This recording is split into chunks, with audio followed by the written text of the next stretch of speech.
Magandang buhay mga kabutingting, meron tayong gagawin dito na isang Bluetooth speaker. Ang tatak niya ay Lexing.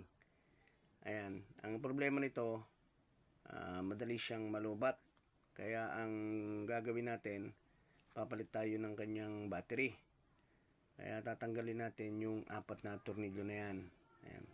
Tapos uhugutin nyo dito sa harapan para makita natin. Ayun, yung kulay blue na yan, yan yung battery. Yan. Huhugutin nyo yan. Tapos meron siyang connection, socket. Hugutin nyo lang siya. Tapos papalitan natin siya ng panibago. Ang voltahe pala nito mga kabutingting ay 7.2. Karamihan yung single 3.7. Yan. Ito ipapalit natin bago. Ayan o. Kailangan same din siya.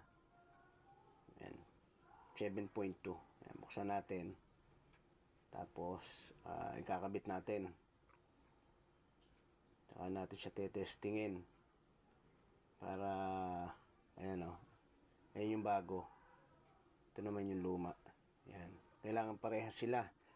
Nung sasakit, check lang natin. Ayan.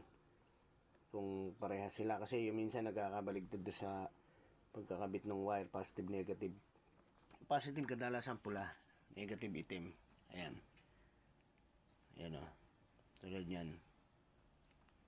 Iayos natin. Ayan ngayon. Ikakabit natin. Ayan o.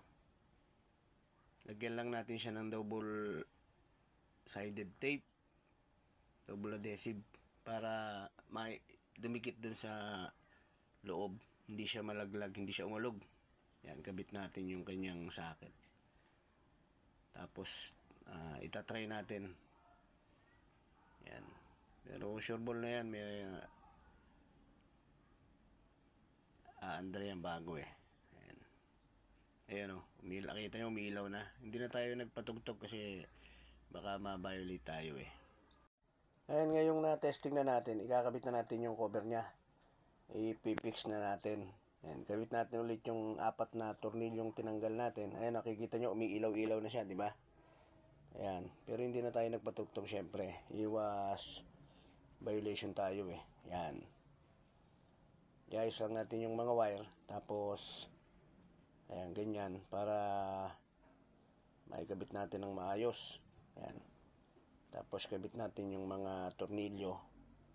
Ayan. Ayan, okay na.